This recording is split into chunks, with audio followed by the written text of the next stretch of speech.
off to a great start. Okay.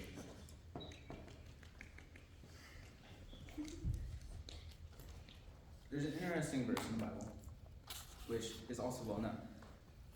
Colossians 3:23, which is, "Whatever you do, work at it with all your heart, as if working for the Lord, not for human masters." Now this is an interesting verse because some things seem like they're unimportant, such as hobbies or like things that don't matter. But the Bible still says everything. In everything, work as if you are working for the Lord. This brings me to my speech. Combat robotics started in about 1980s, but didn't really become popular until the 1990s. It wasn't until the 2000s that lesser classes became a thing. The second least class is ant weights. An ant weight is a robot that is under a pound. There are also fairy weights, which can be a maximum of 150 grams, and beetle weights, which can be up to 3 pounds. The largest of the lesser class are feather weights, which can be up to 12 pounds. My speech will be specifically on ant weights. There are many, many different types of weapons in combat robotics. The first one I'm going to discuss is a lifter. Now, lifters have all the same electronics. They must have a battery, which is typically 2 to 3S, which means 7.6 to 11.1 volts, and generally about 300 to 400 megaamps or milliamps. This one is 250 milliamps, but it also is insufficient. The robot must also have a receiver, which connects to my transmitter, which is also a controller. The controller communicates directly with the receiver, and the receiver tells the first piece of electronic, the ESC, which stands for Electronic Speed Controller, what to do. For example, if you can see, if I go directly to the right on my joystick, then it is to turn the bot to the right, which means this wheel will either have to spin faster or this one spin the opposite direction as the left wheel. This turns the bot either like this or like this. Now, it will only turn like this if I also apply a forward direction as well as to the right. Forward, obviously, makes the bot go forward. Now, this means that both motors will be spinning at the same speed. All of this is controlled by the ECU, including backwards and to the left. Now, this robot, as long as also turns the moon, is designed to be invertible. What this means is if the robot flips upside down, it can still drive and compete the same way. But this causes a problem. If, for any reason, most likely hard impact, the bot gets flipped upside down, it will reverse the throttle. Because if this wheel is spinning this way to go forward and it gets flipped upside down, it will make the bot go backwards. So, on the controller, I have something set up called a throttle reverse. This switch right here switches the throttle, which means forward will now be reverse and reverse will now be forward. This is helpful because when the bot gets flipped upside down, instead of driving everything upside down, I can flip the switch and it will be like it's right side up. Now, the last component is the ECU that's brushless. Now, this controls the brushless motor, but the reason there are 3 wires is completely unique. Yes, I did have this in my ear for a reason. Now, I did not have a spare board, so you're going to have to ignore Joseph's life. I mean, you probably shouldn't ignore it, but just ignore it. Can you see when I mark on the board? Can everybody see the mark? Yes. Close enough. Sort of? Yes. Practically blind. Okay, anyway, I'll use the big marks to demonstrate. Actually, I'll use the big marks. So, normally, how power works is you have a straight line, like this, but it's right here. I can move this a little forward.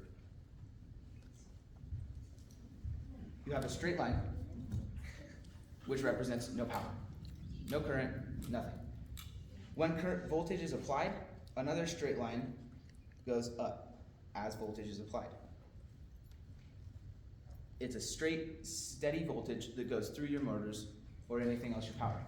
Brushless motors work entirely different. They use something called alternating current instead of direct current. Alternating current is incredibly hard to draw, so I'll attempt my best. In alternating current, instead of one line, there are actually three, but they go like this. They go up and below the no voltage line, but there's three. So another one will start here and do the line, and another one will start here and do the line.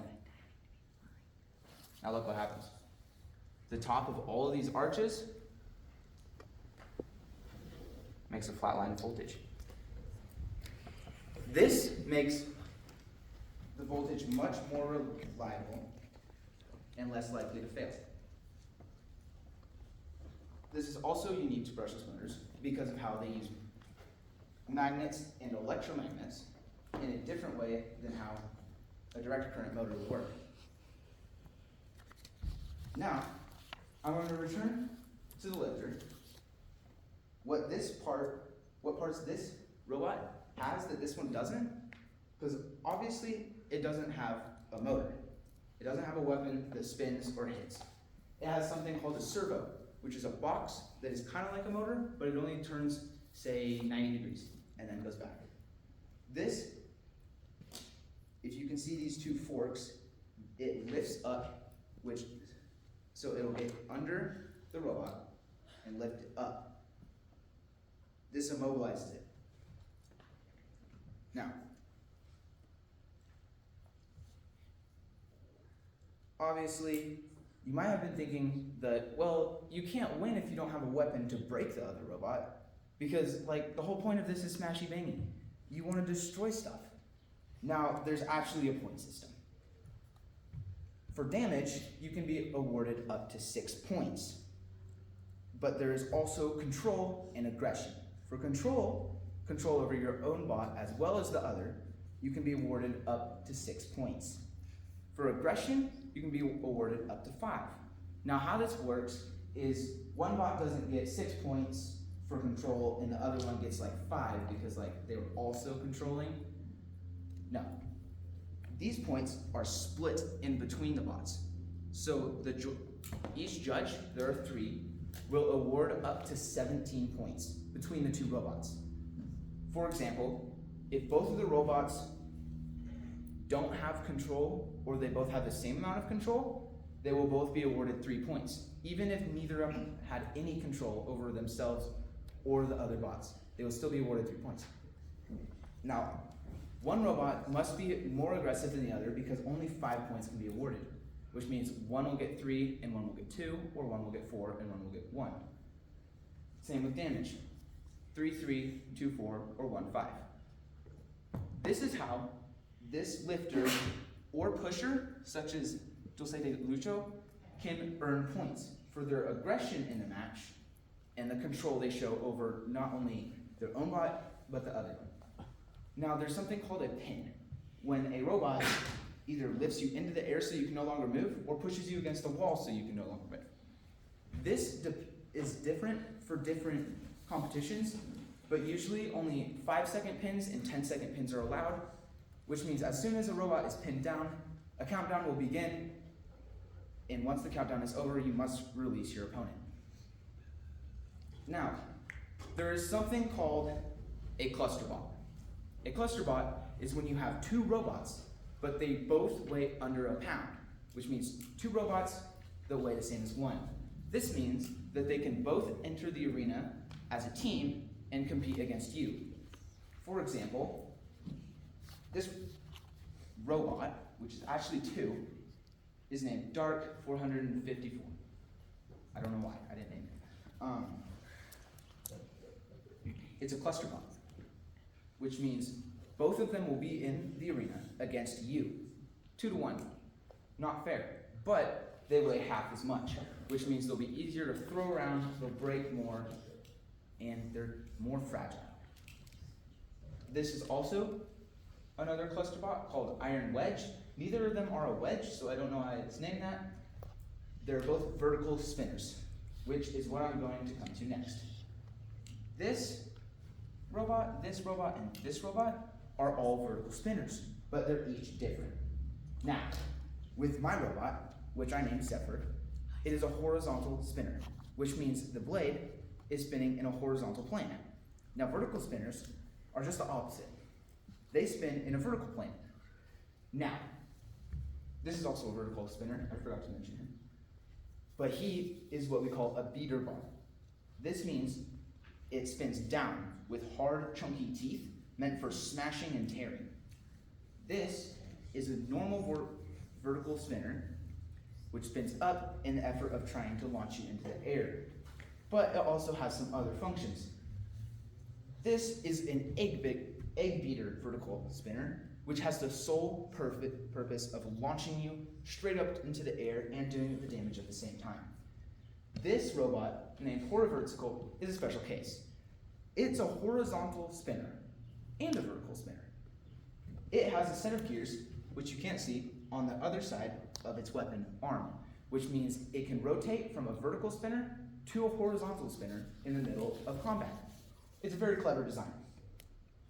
Now, one thing that I have not mentioned yet is that you can actually legally exceed 1 pound. The weight limit is 1 pound. You cannot go over 1 pound unless you don't use wheels. This robot uses wheels to drive. It is obviously a wheel that just spins and propels the bot forward. It's very simple. Now, a shuffler robot is different. It has a bunch of reciprocating feet that are driven on cam systems, which kind of like a caterpillar or a millipede, more exactly. Both this one, can you see this one okay? Because this one's really important. I'll take your squinting as a yes. These two are both shufflers, which means they can legally be 1.5 pounds weight. But recently, the rules were changed. Now, shufflers can only be 1.25 pounds.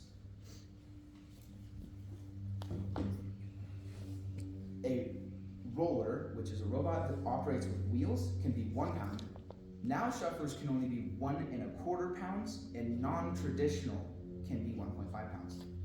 There is also walkers, which is like a shuffling mechanism, but the motors don't continually go in one direction.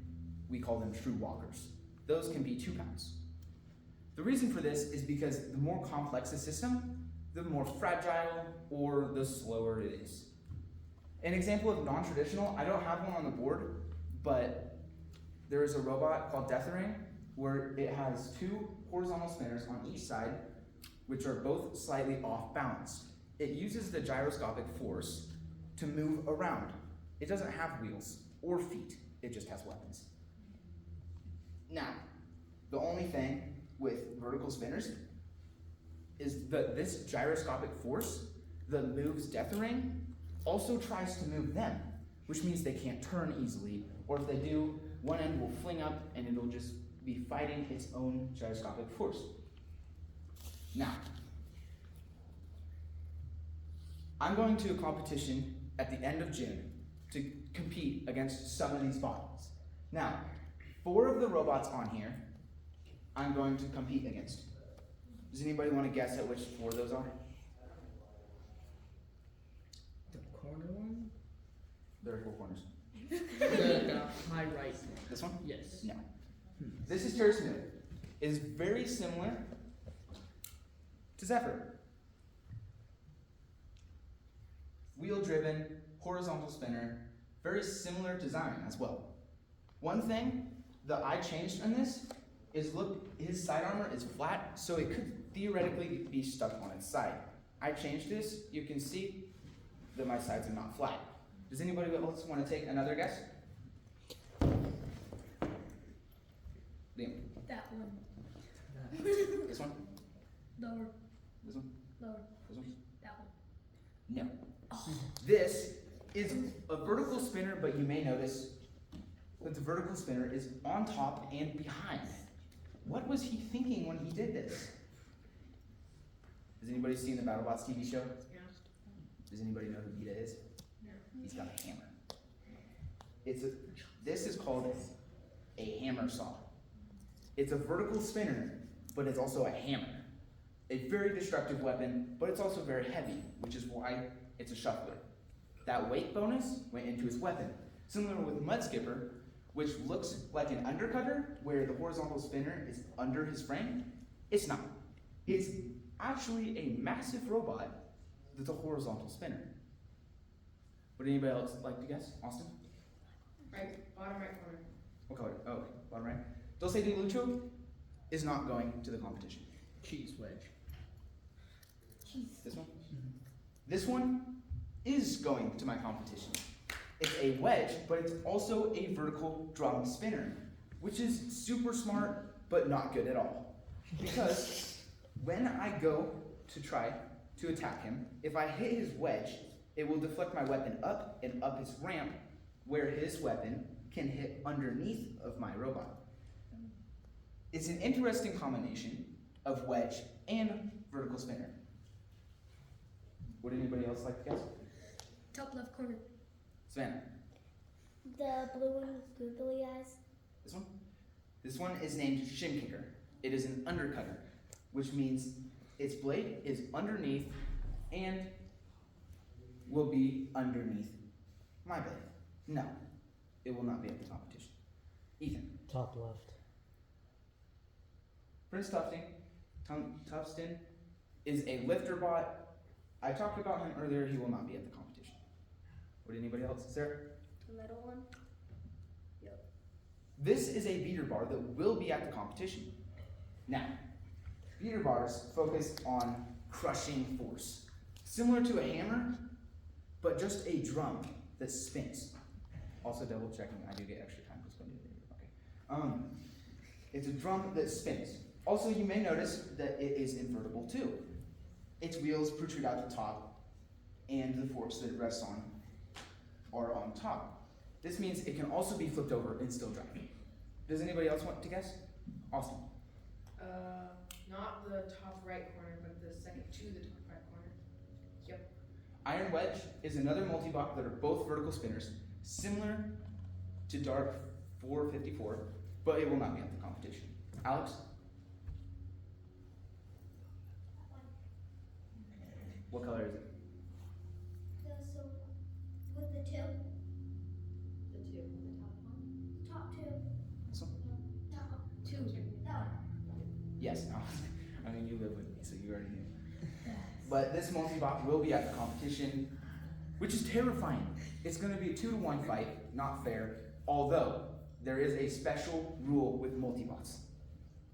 Normally, if a robot cannot move anymore, for example, if Danger Delight lost both of its wheels and couldn't physically move anymore, its weapon might still work, but it can't move, a 10-second countdown is started. If they can restore stable movement within this 10 seconds, then the countdown will end and the match will resume. But if they can't, they will be counted as the loser. With multi-bots, only over 51% of them has to be immobile. So, even if Danger Delight lost one wheel, it can still kind of move around in weird arcing motions, and it wouldn't be counted down. But if one of these robots is taken out, the other will be counted out. Of course, if one is fine and the other is out, it's not 51%, so the match will resume. But if this has trouble with one wheel and this one is out, it will be counted out. Will anybody like to guess on the last two? Bottom left. Correct. This one will also be at the competition. Which brings me something to league rankings. Now, on the website where you register for competitions, there's something called league rankings. This shows how high you are. It adds up all of the points you scored during matches you were at and ranks you with all other robots. At the time that I registered for the competition, Volt shot was #1 in the USA, which makes me very concerned because I have never battled before. There is one more that no one's guessed. Rochelle. I just have a question about that one, that you said it ranked #1, but was it different? So the points I mentioned earlier, you can earn from damage, control, and aggression. The judges add up all your points that you get during a tournament, and they add up in your account. And then whoever has the highest points or most wins, probably or most wins, will be ranked the highest. But what makes him so much stronger is because he just more clips. Driving skills and possibly his weapon. He has 2 forks which can be used to pin the robot so it can't turn left or right while it hits it. But it's a mixture of weapon, skill, and a little bit of luck. Also, so in tournaments, if someone doesn't make it and there's an odd number of people in the original match, then someone needs a bye. And whoever has the highest league ranking gets that bye, which means they automatically go to the second rounds without having to fight anyone. Now, the way tournaments work. Should I stop? No. Okay, this one was the other one. The way tournaments work is there's 4 types of rounds. Now, the first one is called round robin. This means if there are like 4 or 5 robots and the standard tournament procedures aren't really going to work, then every robot will fight every other robot, and whoever has the highest wins. Now, if there's a tie, then the 2 robots that tie will battle, and the winner wins the tournament. If there is a tie between 3 robots, then a rumble will occur, which is basically a free-for-all with 3 or more robots. Or there is something called single elimination.